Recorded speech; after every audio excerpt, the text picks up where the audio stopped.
Do you have high fixed costs and it and it fixed costs are are making you don't get the um, desired margin?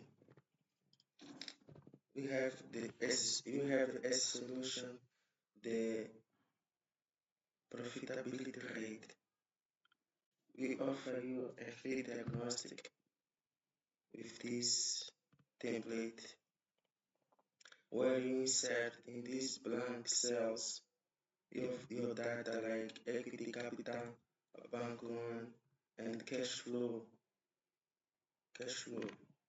And if cash flow is the same like the net income, you can insert here. After it, you will get the profitability index and profitability rate.